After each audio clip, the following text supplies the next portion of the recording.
Welcome back, everybody, and welcome to a fall edition of a Toolbox tour. Leaves are just starting to fall off the trees here in Wisconsin. I stopped at a local garage sale and they had this toolbox. I believe it's a toolbox, not a tackle box. I can't make out a name on it. On this hinge here, on that hinge it does say Eagle. I don't know if that has anything to do with the rest of the box.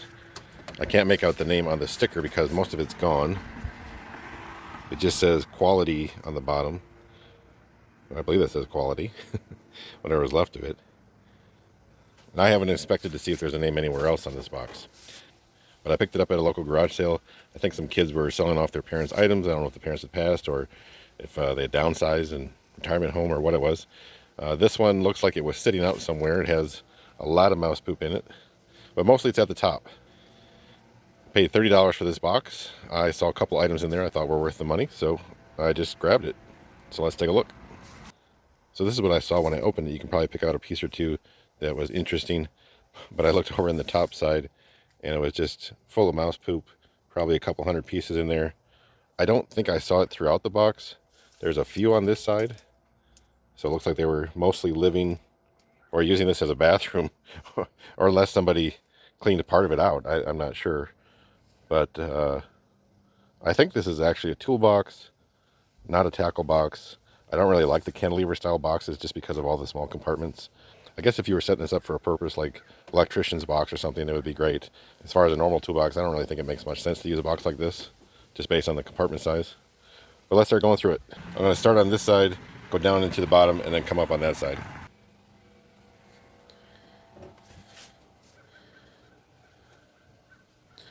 First item up is an old open-end wrench. All I see is a marking of 725 on that end.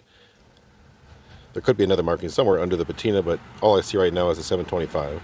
And in that same compartment is another open-end wrench. I thought it said Ford at first, right here, but I'm wondering if that doesn't say something else. I can't quite make it out. There's obviously a part number or some sort of number here.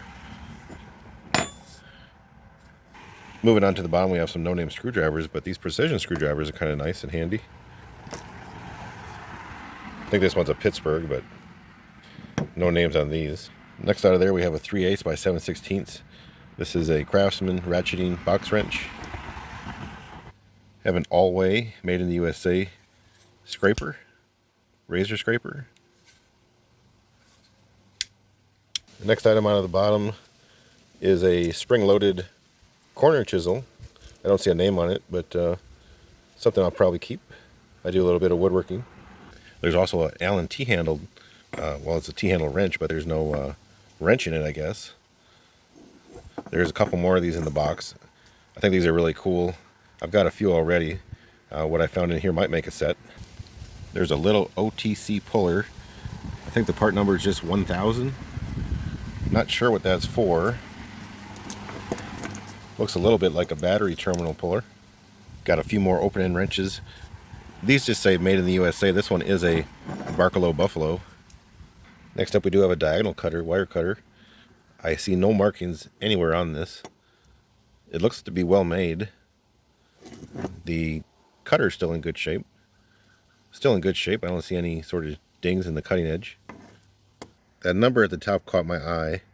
So in the center there you see 3 diamonds, very faint. I think this is a Utica. At first I thought this was just a chunk of aluminum, but I do see it's like a pocket hole. It just says made in Taiwan, like a rip-off of a Craig pocket hole jig. But I'm sure it still works fine. At first I thought this was a snap-on ratchet, and that maybe somebody modified it with all these different grooves, because everything from my thumb up looks just like snap-on.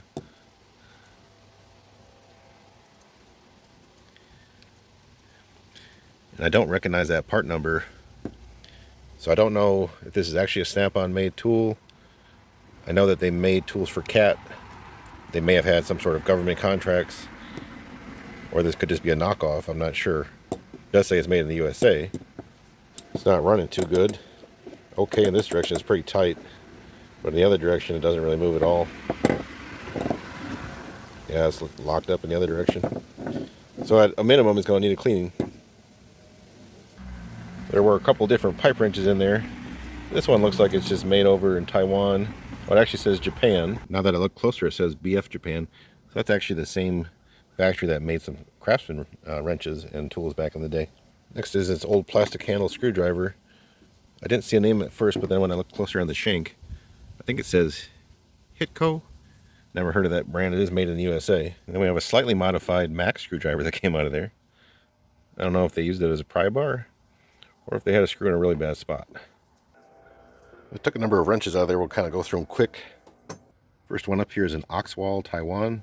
This one says Forged Steel, USA. I'm going to guess that could be an Indestro. Another Oxwall open end. A broken open end. Open end that I can't make a name out on. Does have a part number. Got some foreign-made wrenches. India, Brazil, Taiwan, Taiwan. This one looks kind of interesting. It actually looks like it's got some quality to it. I believe it says ASH or ASH. This one says made in Japan. I believe they were known for making a little better quality tools. A couple more open end that I'm not seeing any names on. 5/8 Kale USA. Got a couple of these 3/4 inch Action USA wrenches. I'm not sure who was making tools for Action. I have a Valchek USA open end SK 7/16, 3/8 Craftsman, and also this 8mm gear wrench ratcheting wrench. There was a couple boxes of these razor blades that would fit into that scraper. They feel full or mostly full. Next up is this wood chisel. I don't see a name anywhere on the handle. It's kind of worn, but I did see it was stamped Italy on the back. You can definitely save that one. It has life left in it. Next up is a made in the USA little paint scraper.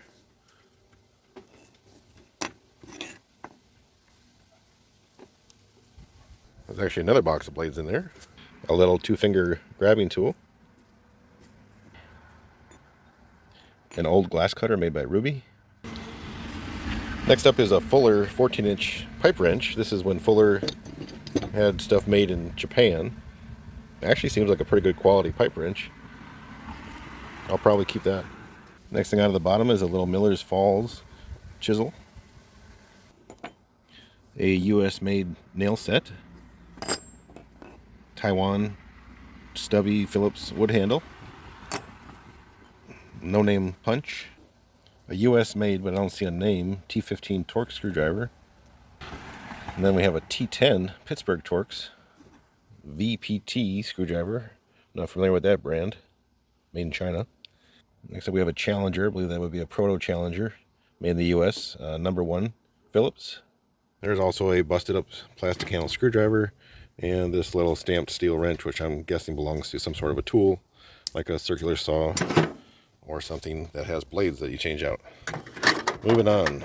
There's a couple more of these Allen T-handles for a hex wrench.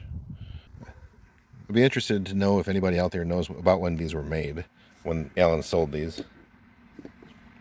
Next up we have a made in Taiwan knockoff, like Leatherman style tool. A couple more precision screwdrivers. I'll definitely be keeping those. And then another US made nail punch. And the last thing in that row is this IBM wrench. I've never seen a wrench quite like this. It's really thin, just like a stamped steel, extremely thin wrench. Obviously a very small 1/8 by 5/32. And the last two things in the top is a second piece to that pocket hole jig. I'll probably keep this around because sometimes I can't find my correct jig, so having multiple will increase my chances, I guess. And the last thing in the top, and the last thing in the box, is an old, as you can see, made in the USA. It's actually a Circle H long C or underlined C 3/8 drive ratchet, and it seems to work. Now I don't know who was making the ratchets for Craftsman during this time without looking it up. This has got to be one of the older ones. Not to say it's one of the first ones, but definitely one of the older ones. And I don't know if this would have had one of the amber handles back in the day, or if it just came like this. But to me, I thought that was worth the price of the box. So that's going to be all for this one. Thank you so much for watching, and I'll catch you on the next one.